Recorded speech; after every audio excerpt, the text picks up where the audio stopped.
This is the second lecture on secrets of how to interpret prophecy. And we were talking about reading architecturally, and we were talking about specific architectural features of symbolism. And the first of the four specific architectural features of symbolism that we mentioned was the basic house pattern in the Bible. Now, actually, that house pattern, was there a pin up here? Yes. Is derived from the heaven that God created in Genesis 1 verse 1. God created the heavens and the earth, and that heaven is pictured in the Bible as a glory cloud. And it's a glory cloud that surrounds the throne of God. It's His chariot. The cloud comes down over the mountain. The cloud also is seen in Ezekiel chapter 1. And this cloud is the heaven model, the pattern. And it impresses itself upon the earth from time to time when it comes down on a mountain. And that pattern is reproduced on the earth. And it's also the case that man, standing here at the top of creation, works to make that pattern on the earth. Now,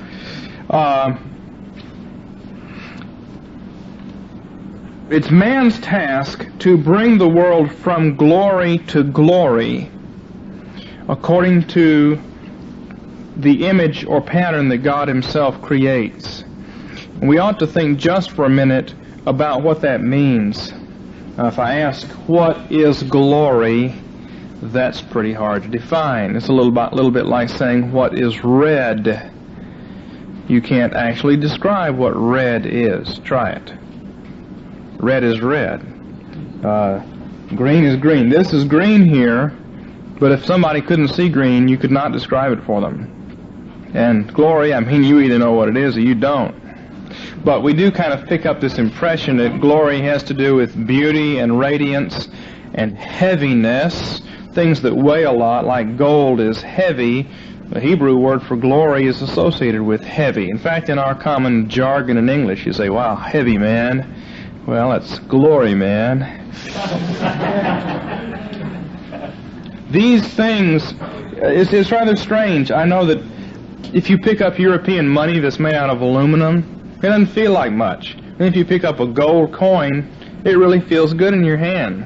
It's natural human response.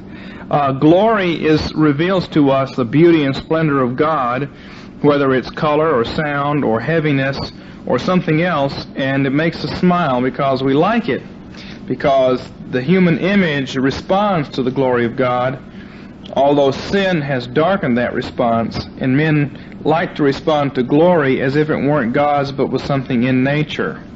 We have to be very clear that when we take the universe, the world, and glorify it, we're not actually glorifying the world itself, but bringing out more and more fully the revelation of God in the world. This is important. You see, trees and forests reveal the glory and splendor of God. And when we cut the forest down and make the forest of Lebanon into Solomon's palace of cedar, then we are actually making more visible the revelation and glory of God than it was before. It's an act of revelation, so that God shines through even more clearly as the universe becomes more and more glorious. So the universe reveals God and symbolizes and pictures Him, and as history moves along, this process of glorification actually is a process of making God more and more clearly revealed in His creation. His imprint, His glory and splendor and beauty are made more clear. So in a sense, the work of glorifying is the work of revelation. Jesus said, if I be lifted up, I'll draw all men to me. When things are beautiful and glorious, they draw people. Now, I mentioned in the last lecture that God gives these glorious, beautiful house models and designs. He tells them that they're to build the tabernacle, and it's supposed to be made with blue and gold thread. It's supposed to be full of incense, compounded a certain way, which would make it smell in a beautiful way. We don't ever talk about smell very much. You see, certainly not in connection with worship, unless we're Romanists. But you see, in the Bible, that's kind of part of the overall picture. And then everything was to be saturated with this oil that was made that smelled a certain way. And then not only they're supposed to have a Levitical orchestra that made the very best of music in there. So it was very beautiful and glorious, and was regarded as the jewel of the earth, as Jerusalem is called, the desire of all the nations. The more glorious and beautiful it became, the more influence they had. Now, in my opinion, this says things about church architecture, like maybe Russian Orthodox church architecture is preferable to this. Now, I'm not going to burn at the stake for that, men, but it's a consideration. Why? I think that if we look at why our rooms aren't particularly glorious, it has more to do with cultural influences from Roman Stoic philosophy than it does with the Bible. The implication in the Bible seems to be, make it as beautiful and glorious as possible so that you have influence in the world and assist the world in this process of transfiguration. I don't say this to adopt any particular tradition. I say it as a consideration that we need to think about. Now, to get more information on this glory cloud and the pattern that's here and how it impresses itself on the earth and the various house models such as the tabernacle and the temple and the temple in Ezekiel and other places, the two books that I recommend are, first of all, as a primer, David Chilton's book, Paradise Restored, and then move on from that and get Meredith Klein's Images of the Spirit. Now, that book is almost unreadable as a read, but it's studyable. Klein just pours ideas and information in a cacophony of ideas and images, page after page. Now, I'm not always sure what he's getting at, but I do know that he pulls an awful lot of interesting things together, stimulating, and he talks about these house model ideas very good. If you survive reading his book a couple of times, you begin to be able to stand in the middle of the world and see it through the eyes of biblical symbolism, as if you were in the tabernacle. You can begin to see things through those eyes. And so while I don't endorse some of the theological points that are in Klein, and I think his book is hard to read because he doesn't get your feet wet gradually. He just dumps you right in the middle of 100 feet deep, cool waters of advanced symbolic BT. Still, it's worth getting and plowing through. Now we have to make one other point about that. In his book, A Rebirth of Images, Austin Farrer points out that this basic house model design is completely destroyed and demolished in the New Covenant, because this was the Old Covenant, this world that God made, right here. And the Old Covenant that the old Adam was in charge of was ruined and destroyed. Adam didn't glorify the world and bring it from glory to glory. He perverted it. He ruined it. And so it goes downhill instead of uphill. It gets uglier and uglier and yuckier until finally it's wiped out. And actually what happens is the second Adam is the captain of a new creation, which is this first creation, dead and resurrected. And the new creation is the old creation, dead and resurrected. The new covenant is the old covenant, dead and resurrected. The new man is the old man, dead and resurrected, and in the process transfigured and glorified. So, in the book of Revelation, you have this same structure and model with the tabernacle and the tribes gathered around it, and the 12 signs of the zodiac representing the 12 tribes around the temple, and all the other imagery that's in the Old Testament, and it's transmogrified or transfigured into a new structure, which makes the book of Revelation rather hard to read unless you know, say, the book of Numbers. See, if you knew the book of Numbers, we could have a quiz here and we could say, okay, in Numbers, the tent of meeting is in the center, and then you have 3 tribes on each side. Okay, who knows which tribes were where? Okay, now on Aaron's breastplate, right here, there were 12 stones. Anybody know right off the bat what those 12 stones are and which one went with which tribe? Well, if you don't know that, you're never going to make it through the book of Revelation. Because the book of Revelation assumes you know all this stuff, and then the book of Revelation starts playing games with it. Starts changing out the stones, moving the stone from here to here for a specific reason, or moving a tribe from here to here, or taking a tribe out and putting a new tribe in its place. If you don't know this to start with, you don't understand why the author of the book of Revelation starts making these changes. Unless you go downstairs and buy Austin Farrer's book, A Rebirth of Images, and he at least helps you with it. Okay, so there's the architectural model. Now you know all about that. The basic house pattern, which is destroyed and rebuilt in the book of Revelation, one of its purposes is to describe the new temple in a rebirth of imagery. Okay, let's talk now about a second architectural feature of symbolism, which is orientation.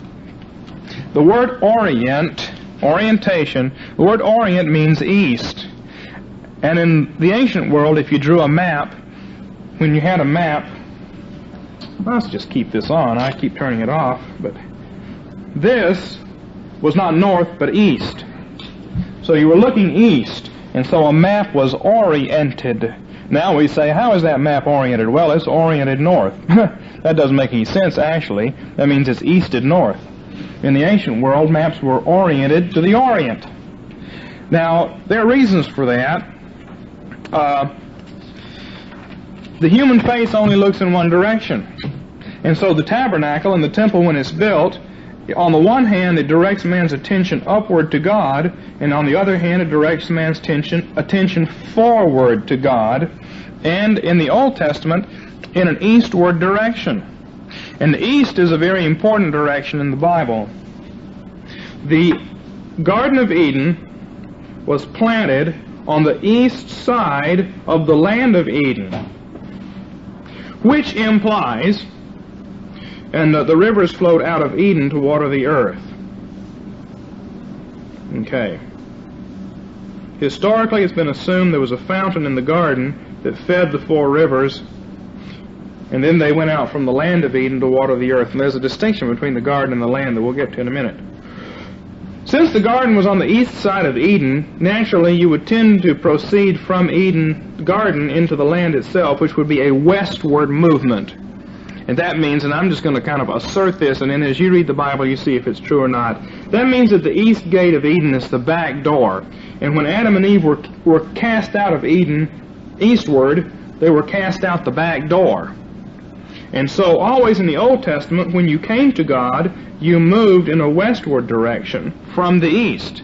So you find that Cain and Abel, they lived out here, and then Abel, after he sinned, he moved even further east.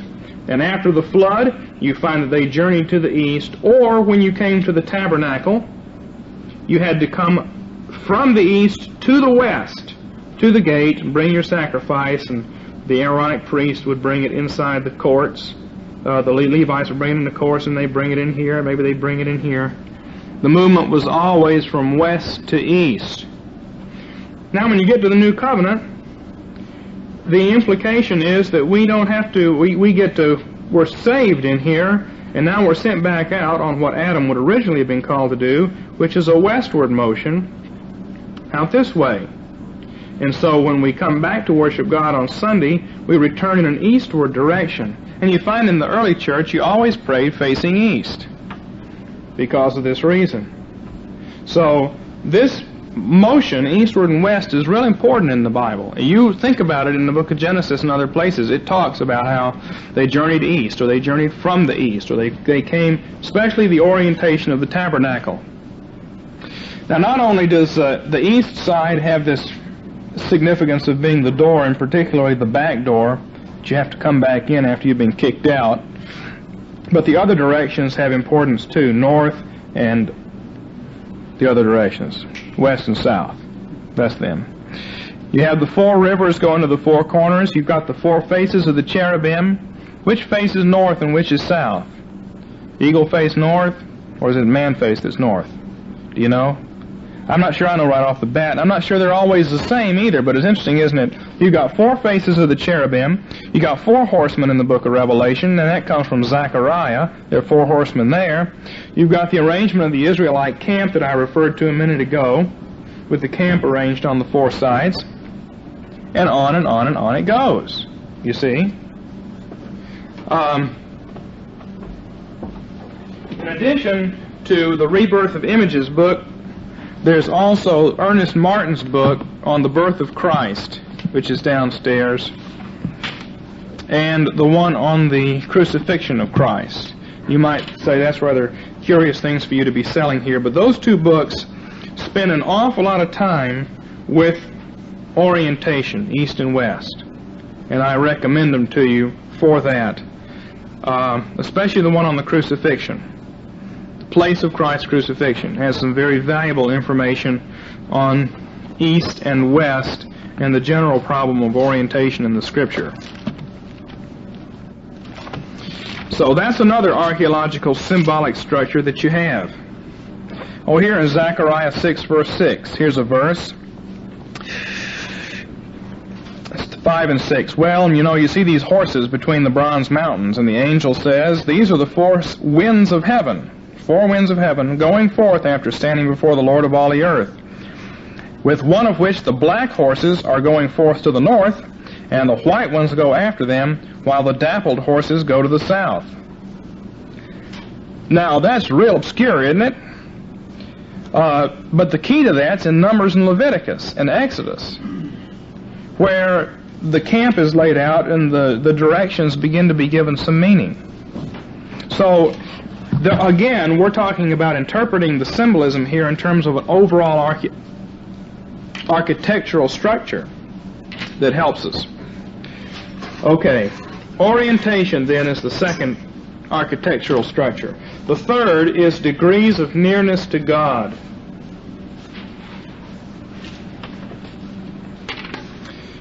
And when God made the world, He made it with a series of environments which are different one from another in terms of how near they are to God and the kind of things that go on in them. Let's see, where would be a good place to put that here, I guess. And on this chart you can see that there's the third heaven, and then outside that, in Genesis, there's the firmament heaven, and then there's the earth. Well, this is modeled in the creation by the fact that you have the Garden of Eden, which is inside of the land of Eden, and then outside the land of Eden you have outlying lands mentioned, such as the land of Havilah, which is fed by the rivers. When you get to Israel, this threefold thing is modeled in the Holy of Holies, and only the high priest could go in there once a year. And then there's the holy place, and only the Aaronic priest could ever go in there. And then there's the temple and tabernacle precincts, and only the Levites could go in there. And it's modeled again, getting complicated, isn't it, in the fact that there was a temple or tabernacle which from time to time circumcised people had access to. Then there was the Holy Land, which from time to time uncircumcised converts had access to. But an uncircumcised convert, such as Cornelius or the whole city of Nineveh, they could never move to Israel and live there, because all the land had been apportioned out anyway. So they were converts and God-fearers, but they were uncircumcised. But they could come into the Holy Land for the Feast of Tabernacles and other occasions. Then outside that boundary, you had the nations, who were the unconverted of the world. You've got animals which can be brought in here. Those are sacrificially appropriate animals, such as sheep and oxen. Here you've got clean animals, such as deer and gazelle, which were clean, but you could never sacrifice them. Out here you've got unclean animals. Now this threefold system runs all through the Old Testament. See, it's in Leviticus. It's got all these different things. If we know this, then prophecy becomes a little bit clearer to us. It is hard, however, to make simple connections between one and another because the architectural models overlay one another. Israel functions, you see, as a priesthood, a sanctuary to the nations. And the tabernacle is a sanctuary to Israel. Each of these is closer to God. Now, does that mean that God is not near to us or to the nations outside Israel? No, in one sense, God is infinitely near to everybody, and yet there's general nearness and there's special nearness. The book of Hebrews says, let us draw near. Well, if God is infinitely near to us at all times, then how can we draw near to God? What do you do on Sunday when you come to worship? Do you draw near to God? Is Christ specially present with the Lord's Supper, mysteriously in ways we don't understand and don't presume to specify? Is there special nearness and general nearness? Yeah, there is. And I mean, we do draw near to God. And God draws near to us. In the Old Testament, God is always threatening to draw near to them. You better watch out, because I'm going to draw near to you. I'm going to visit you. So, okay, that's a puzzle for the rationalist mind. How can God be infinitely near and yet also draw near? How can God be closer to us than we are to ourselves, and yet we also draw near to Him? Well, I don't know. That's a mystery. But it's true. You know it's true, and I know it's true. Sometimes you stray from the Lord, sometimes you draw near. And there are times and occasions to draw near. So God set this model up here. And when you begin to read prophecy, you find that this model, this three-stage model in the Old Covenant, functions all the time. But when you come to the New Covenant, this doesn't obtain anymore. This entire system is wiped out with the destruction of Jerusalem in AD 70. Now, wherever two or three are gathered together in His midst, Jesus is in the midst of them in a special way. But until AD 70, this system was going. And it's a very involved. Being alert to these things helps in exegesis. When you're reading 1st and 2nd Samuel and 1st and 2nd Kings and other passages, sometimes what you read doesn't make sense until you remember that there are these boundaries. And they represent nearness of God. God especially got His name here, more generally here, and most generally here. Okay, finally, when we talk about reading architecturally, we need to talk about the furniture of symbolism, which is the furniture in this house. We've got the fact that there's a basic house pattern. We've got orientation, east, south, north, and west. And we've got degrees of nearness to God, the fact that there are these concentric circles of closeness to God operating in the Old Testament, which, by the way, was all designed to communicate exclusion. I mean, the fact that you weren't allowed to go in meant that it was a reminder that you'd been cast out of the Garden of Eden. So that whole system was operating. And then finally, you've got the furniture of symbolism, the things that are in the house. And I want to talk about 4 fundamental categories of symbols: trees, beasts, rocks, and stars. If you can think of something else, let me know. Everything is either plant or an animal or a rock or a star. I don't know of any other categories. So, trees in the Bible fundamentally represent ladders to heaven. They also represent men. Trees look like this. That's the glory cloud. That's the earth. This is the ladder. This is the gate of heaven right here. Deborah, when she was acting as a judge, she sat at the foot of a tree called the palm tree of Deborah, which is the gate of heaven, and the gates are where judgments are rendered. Abraham is found sitting under a tree. The tree is an image, and all you have to do is look at it and you can see it. It's an image of a ladder that reaches from God's heaven down to earth. The tree gives shade to the person under its wings. Just begin to think of all the things the Bible says about trees and how they picture God. However, when man sins, men are supposed to be trees one to another. Since you and I are images of God, then each will be a shade, says Isaiah, to the rest. So I should be a shade to you and you a shade to me. However, when we sin, then we become a thorn bush. And we wound each other. Paul says he had a thorn in the flesh. Well, you don't get those in your eyebrows, you get them in your heel.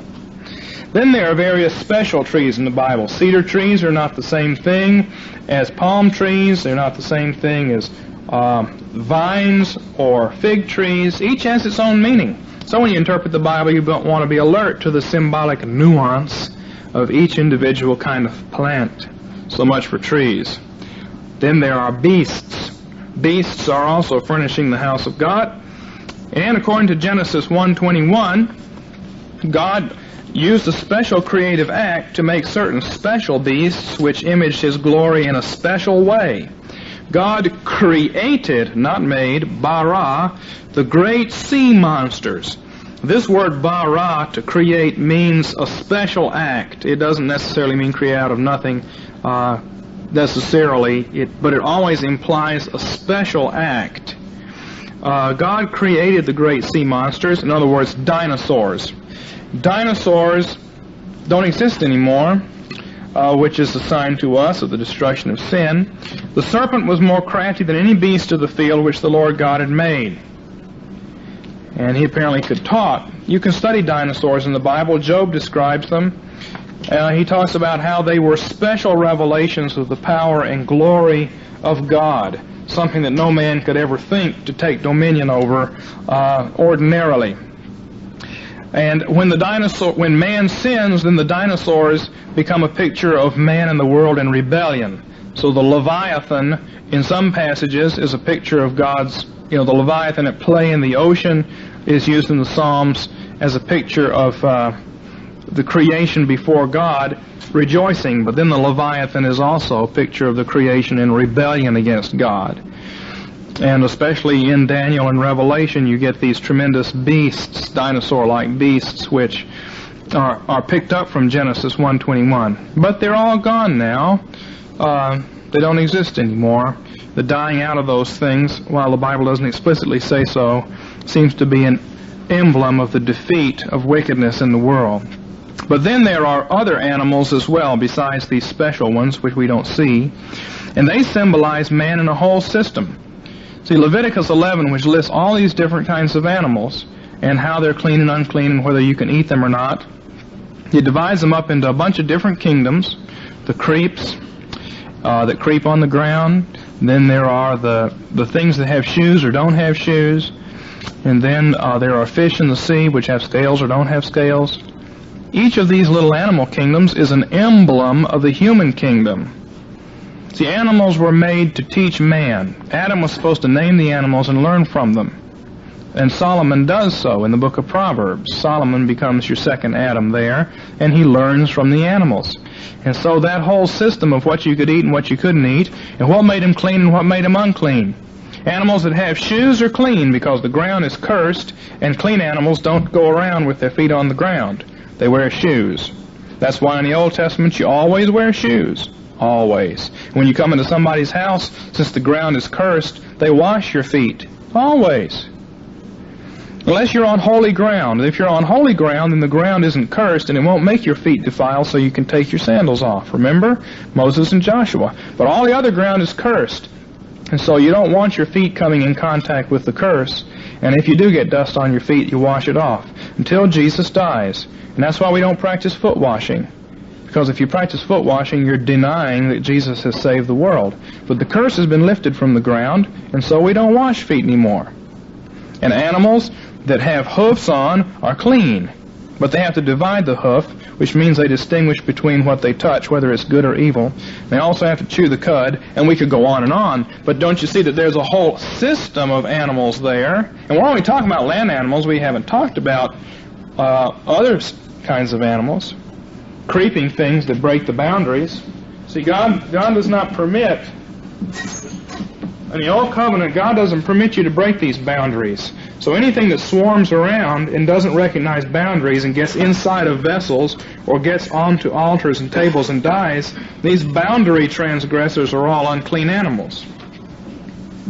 Now it goes on and on and on, but there's a whole symbolic system there, and when you read Zechariah or Revelation or Ezekiel, that's in the background of things that are mentioned. Okay. Also, animals are important for bestiality. See, the Bible says in 2 Corinthians 11 that Eve lost her spiritual virginity when she fornicated with the devil in the garden, spiritually speaking. He says, I better read that so I don't get shot. It says in 2 Corinthians 11, verse 2, I am jealous for you with a godly jealousy, for I betrothed you to one husband, that to Christ I might present you as a pure virgin. But I am afraid lest, as the serpent deceived Eve by his craftiness, your mind should be led astray. So Paul says, I want to present you as a virgin, not like Eve, who was led astray by the serpent. Well, that initiates the theme of bestiality in the Bible. And that's why the Bible spends so much time on bestiality. And that's why when you get over into Ezekiel, it says that Israel has fornicated, as the bride of God, has fornicated with animals like donkeys. And that's when you get to the book of Revelation, the woman, who is Israel, is riding on the back of a beast. The outside nations are beasts and animals that they weren't supposed to have relations with. Now, that's not part of our ordinary conversation in daily life, but it is in the Bible. And it's an important theme that runs from the beginning to the end. Theme of bestiality. What you as a pure virgin. But I am afraid lest, as the serpent deceived Eve by his craftiness, your mind should be led astray. So Paul says, I want to present you as a virgin, not like Eve, who was led astray by the serpent. Well, that initiates the theme of bestiality in the Bible. And that's why the Bible spends so much time on bestiality. And that's why when you get over into Ezekiel, it says that Israel has fornicated, as the bride of God, has fornicated with animals like donkeys. And that's when you get to the book of Revelation, the woman, who is Israel, is riding on the back of a beast. The outside nations are beasts and animals that they weren't supposed to have relations with. Now, that's not part of our ordinary conversation in daily life, but it is in the Bible. And it's an important theme that runs from the beginning to the end. Theme of bestiality. What animals do you eat? What you eat becomes part of you. You become one flesh with whatever you eat. You eat clean animals and you become clean. You eat unclean animals and you become unclean. Do you want to be like a pig, or do you want to be like a lamb? So which are you going to eat? Eat a pig, you become like a pig. Eat a lamb and you become like a lamb. So it was in the Old Covenant. That's not applicable anymore because in Christ everything is cleansed. But that symbolic system operated then. And it's part of what we have to be aware of when we read for prophecy. Okay, so we've talked about trees and we've talked about animals. Now let's scratch the surface of rocks. The Bible has a lot to say about rocks symbolically. There's the shade of the mighty rock. There's a cleft of the rock. All these things are symbols. And then some rocks are more glorious than others. If you don't believe me, then get an iron ring and get one of these pieces of pea gravel out here and glue it on, give it to your wife, and see if she likes it. See? No, she wants a gold ring with a diamond on it or an emerald or something. That's just, who can explain people's taste? Well, there are reasons for that. See? Only Christians can explain this because the economic value of things is fundamentally based on beauty and not on usefulness. The economic value of gold is not based on usefulness. There are a lot of metals that are more useful. It's based on beauty, glory. And around the throne of God, that's not a throne, this is a throne. Around the throne of God, there's a rainbow. And if you just freeze that rainbow into crystals, guess what you get? You get diamonds and rubies and emeralds. And so in the book of Revelation, when the city's built, what do you have? You have the rainbow frozen into these 12 beautiful stones around the city. Right? You start with the rainbow around the throne, and at the end of the book of Revelation, that has become manifest as these 12 stones, which are also on Aaron's breastplate, and now they are ringing the city of God. See, here's the city of God, pyramid. This is the true pyramid, the holy mountain, which has been glorified and made absolutely straight and plain, with the 4 rivers coming down the 4 sides. See, pyramids are okay. They're in the Bible. You ask Dave Chilton about the pyramid in Revelation, okay? And once the Garden of Eden has been turned into this fine-shaped pyramid, then these stones are put around it on the wall. And it's just a frozen rainbow, and that's why they're beautiful. Ezekiel calls them stones of fire. in Ezekiel 28. It says about the covering cherub, you were there among the stones of fire. So you look at your diamond, and what do you see? Fire inside of it. So you have the glory cloud, and there's fire inside, according to Ezekiel chapter 1. And if you make that frozen, then you have a diamond with fire inside. Now that's the way they thought. And you can, all you have to, if you take a concordance and study it all out, then you begin to see it. The 12 tribes are these 12 colored stones, which means the whole spectrum, the whole rainbow of humanity is organized around the throne of God. Well, it goes on and on and on and on and on, you see, stones. And then the fourth piece of furniture in the tabernacle, after trees and beasts and stones, are stars. Of course, this is where it really gets weird. If you thought it was weird so far, Genesis chapter 1, all the symbols are set out in Genesis 1.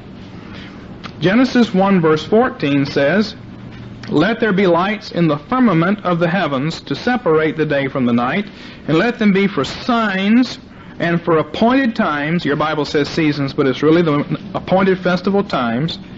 It's a different word in Hebrew. And for days and for years. And then verse 15, God made two great lights, the greater light to govern the day, the lesser night to govern the night. So sun, moon, and stars are symbols of governments. Our flag has got 50 stars for the 50 states. They're symbols of government. The flags of Saudi Arabia have got moon and stars on them. The flag of China's got a rising sun on it. They're symbols everywhere for governmental powers. And they're also clocks. They separate signs as signs, seasons, days, and years. And there are therefore astral symbols. Astral symbols. The sun and the moon are symbols in the Bible. The moon rules the night, and thus the old covenant. And the sun, the rising of the Son of Righteousness with healing in his wings, is a sign of the coming of the new covenant. If you read through the book of Judges, well, if you read Genesis, you find that when Jacob comes into the promised land with his limp, which is a sign of his victory, because his head wasn't crushed, you either get your head crushed or you get your foot wounded. So which do you want? Getting your foot wounded is a sign of victory in the kingdom, because you've avoided getting your head crushed.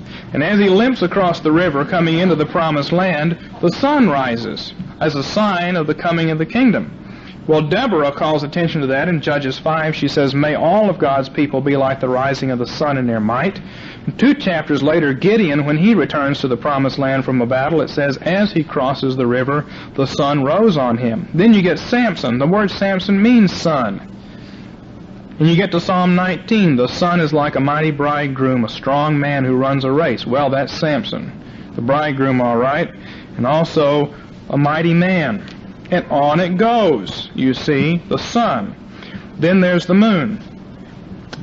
And it's interesting, the Bible has quite a bit to say about new moon festivals. I think the reason we don't keep new moon festivals in the new covenant, and I don't know, maybe we should, but the church never has, and I think the reason is that the moon governed the old covenant and doesn't govern the new.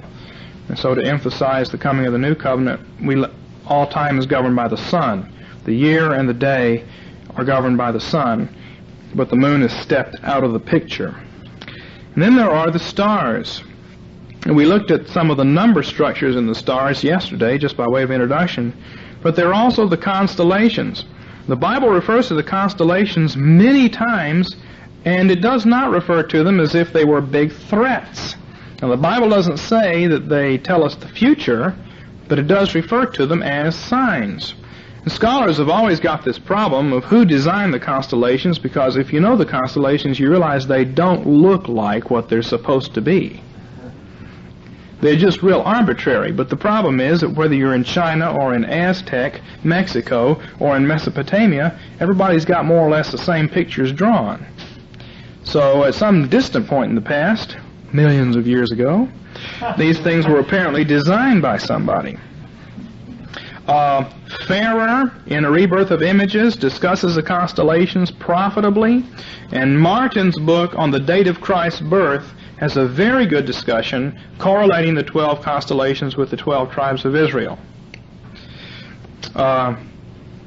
Well, believe me, if you think there's a lot of good material on this, you're going to be disappointed. There were a couple of books written in the 19th century. Ethelbert Bullinger wrote one, Seiss wrote one on the constellations, but they almost, all the material that you find on it is virtually worthless because they saw the 12 constellations as a series of prophecy. You know, this constellation predicts the invasion of the Turks, this constellation predicts the Protestant Reformation, and this one predicts the rapture. Well, no. If they're anything, they're signs of the 12 tribes organized around the throne of God, according to the basic architectural pattern we've already seen. And that is a testable and relevant hypothesis, and Farrer and Martin do some very interesting things with it. So I commend these two books to you to look at for yourself. Well, that's it for yesterday's lecture on reading architecturally. Now, today, we're going to talk about reading. Where's my other notes? Here they are. Reading for time structures in the Bible in the next 20 minutes. And we won't get done with this either. But the third section doesn't take as much time. So switch gears. We've looked briefly, a brief overview at architectural structures. Now let's look at time structures or eschatological history structures in the Bible. And there are 8 that I want to call your attention to, alert you to, so as you read the Bible, you become alert to these time sequences in the Bible and some of the basic structuring that they do for us. The first is predictably in Genesis chapter 1. It says in verse 5, there was evening and then there was morning one day. Which comes first, evening or morning? Evening. So, we think about it wrong. We think that the day begins when the sun rises, or at midnight, and that's wrong. It's sinful to think that way. No, it's not sinful to think that way, but it does run interference with your ability to read the Bible, doesn't it? You know, if you've ever studied out the crucifixion of Christ and which day is when, it gets so confusing, and the reason it's so hard for us to follow it is that we're so hard for us to think of the day beginning at 6, at sunset. You know, our customs are interfering with our ability to read the Bible. Now, what is this evening and morning pattern? Well, it's darkness giving way to light. And light, that is a sequence of time.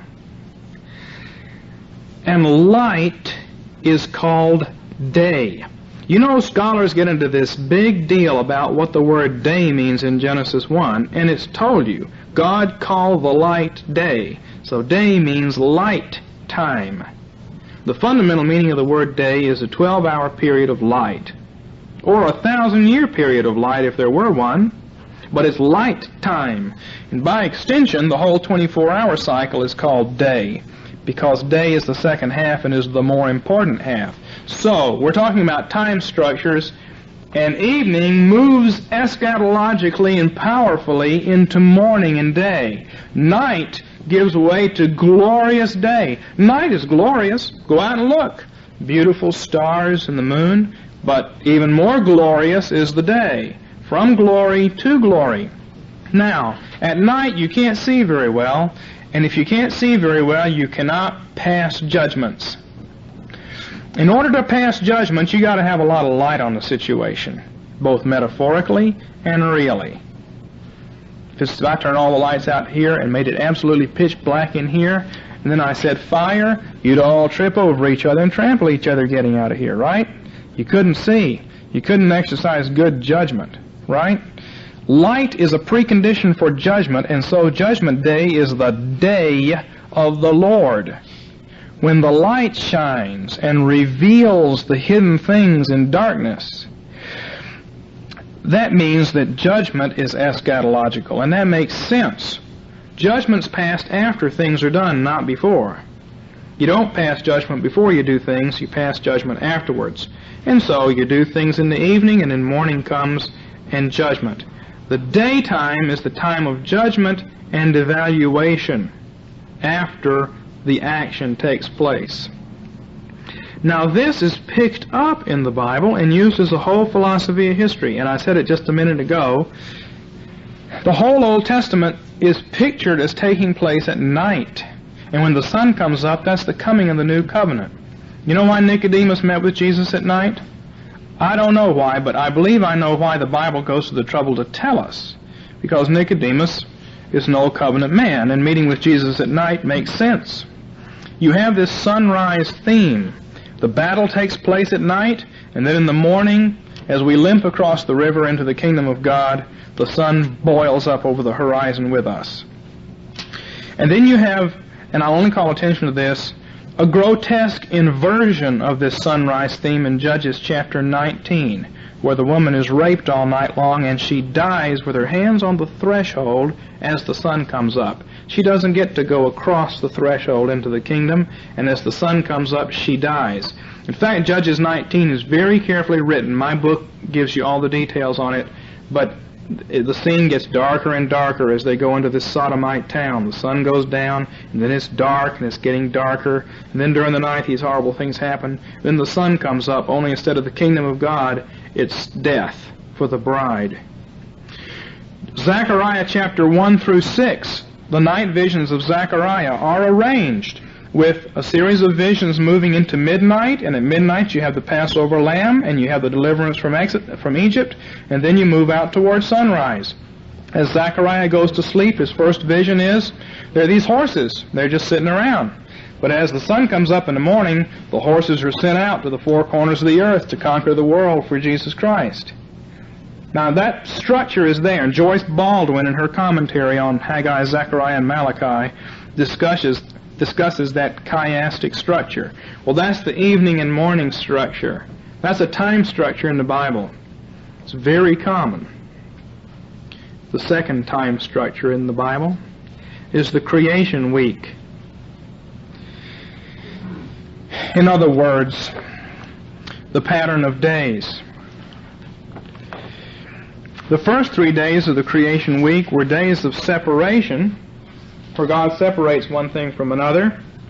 And the last 3 days of the week were days of filling, where God fills the earth with things. The first 3 days take care of the problem that the earth is without form, and the last 3 days take care of the problem that the earth was empty or void. Now, in the Bible, God pictures judgment as a decreation of this world. You see, these are covenant acts. The act of pulling things apart and making them A and B but joined together by a relationship, that's a covenant act. And the act of filling things is a covenant act. The man and the woman being separated out from Adam, and yet there being two flesh, that's a covenant act. And the children that they have is a covenant act. And similarly in the world itself, God separating the dry land from the sea and entering them into relationship with one another, that's a covenant act. And then God filling the ocean with things and filling the land with things is a covenant act. And all these connections exist among these different things in the covenant. But when man sins, the connections are all torn up, and the whole world is torn up. And so God pictures judgment as decreation, pulling it down. Zephaniah chapter 1, and I can only mention it here. You can read it. You'll find that Zephaniah chapter 1 is a decreation passage. Why am I flipping for it when I just told you I wasn't going to do anything but mention it? I guess I want to prove it to you. It says, I will sweep away all things from the face of the earth. I will sweep away man and beast. That's the 6th day. I will sweep away the birds of the sky and the fish of the sea. That's the 5th day. And I will sweep away the stumbling blocks of the wicked, which are defined as star worship. The 4th day. Jeremiah chapter 4, verses 23 to 26, also takes you through the week backwards. I forget if it's backwards or forwards, but it's a decreation pattern. Now, not only does the creation week give us this time structure, it also gives us a worldview. I want to mention this briefly. It has to be brief. But in Genesis chapter 1, we see God taking... I'm going to try to make this easier for you.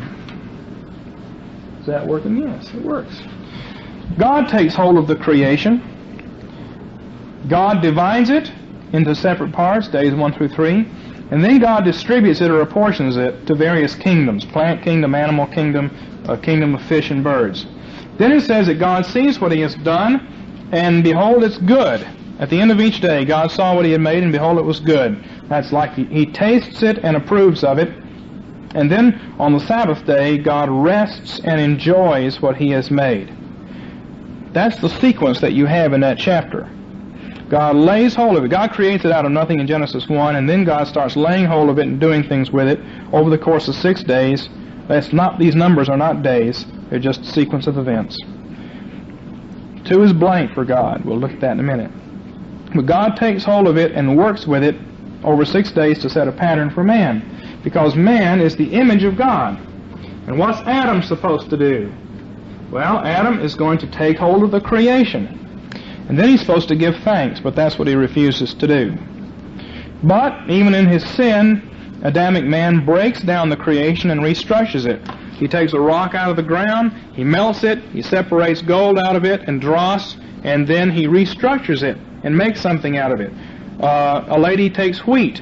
She beats it out, she gets the wheat out of the chaff, then she pulverizes it and makes it into flour, then she mixes it with things and turns it into bread. He breaks it down and restructures it. And then man distributes and apportions what he has worked with through trading, barter, gifts, other economic or non-economic ways of distributing his goods. And then men evaluate what they have made. They pass judgment. God said it was very good. Man says this tastes good or this tastes bad. Dear, it tastes bad tonight. And then we don't allow our kids to say that, of course, when they complain about the food. But after dinner we say, dear, that wasn't good. Or, dear, that was great. Say that during dinner. And then he enjoys it. Or maybe he doesn't. You have a little taste first, and then you evaluate it, and if it's good, then you enjoy it.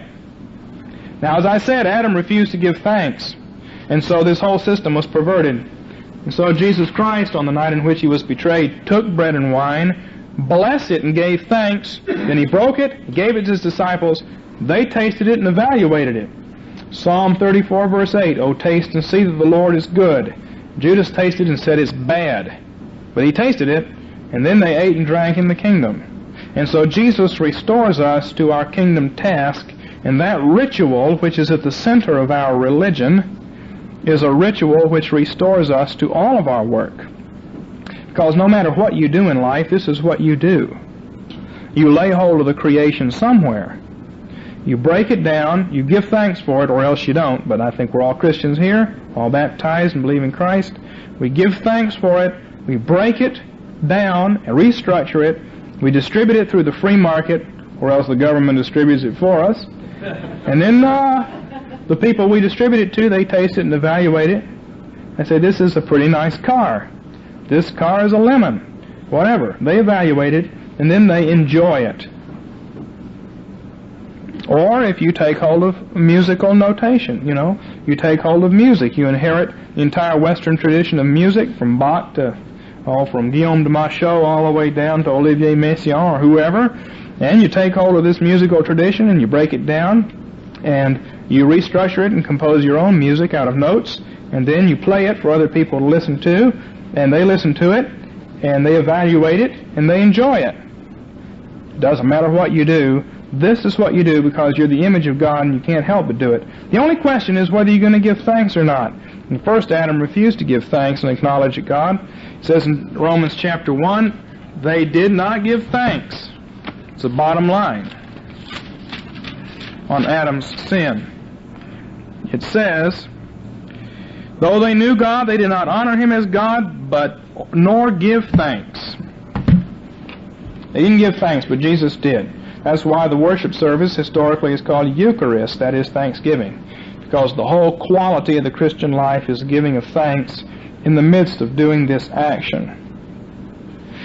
So, the 6 days of creation give us our entire lifestyle, and by giving us a time structure. See, one thing we notice here is that the passing of judgments and evaluations comes at the end. You do things, and then you evaluate them, And after you pass judgment, then you relax and Sabbath and enjoy them. That's the proper order. That's a sequence. And that sequence is found in the Bible too. I believe I have time to hit a couple of more of these time structures in the Bible. The third one that I want to mention is the third day, seventh day pattern. Third day, seventh day pattern. It's found set out for us in Numbers chapter 19. Starting in verse 11. The one who touches a corpse of any person shall be unclean for 7 days. Death spreads to all men in the Old Testament.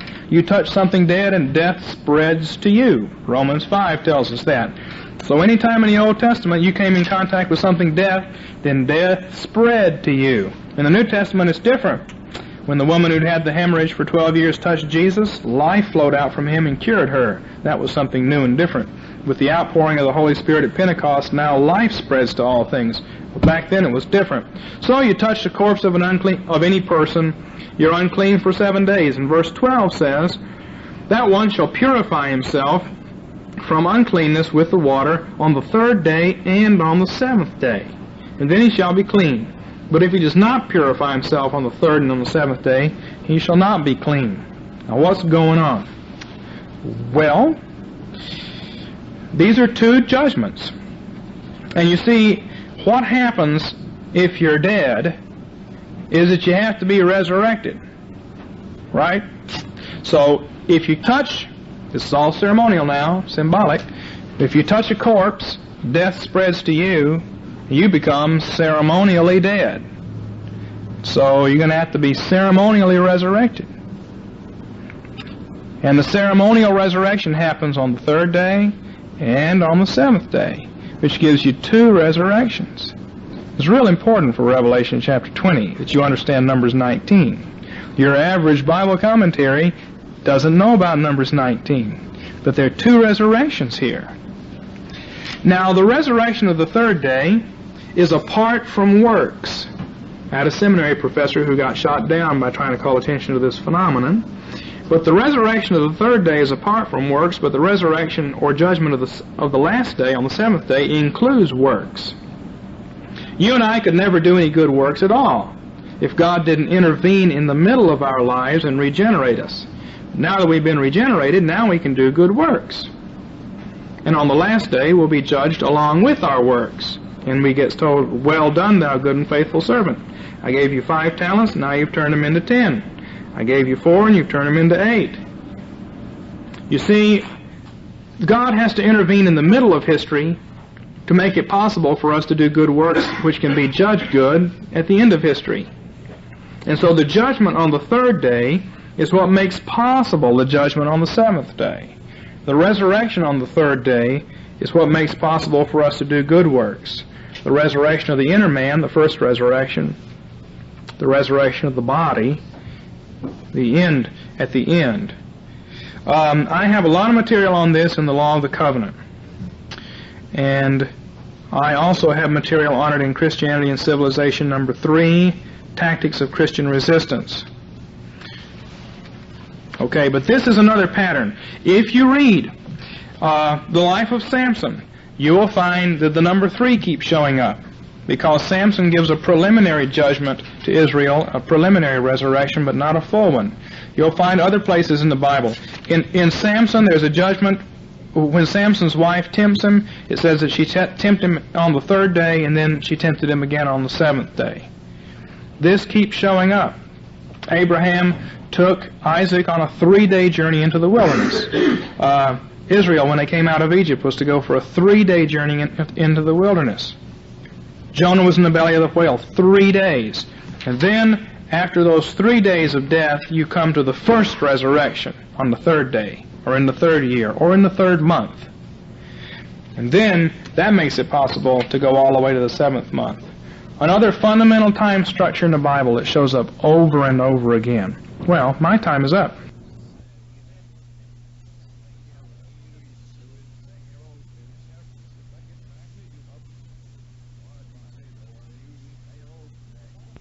In the Bible. Why don't we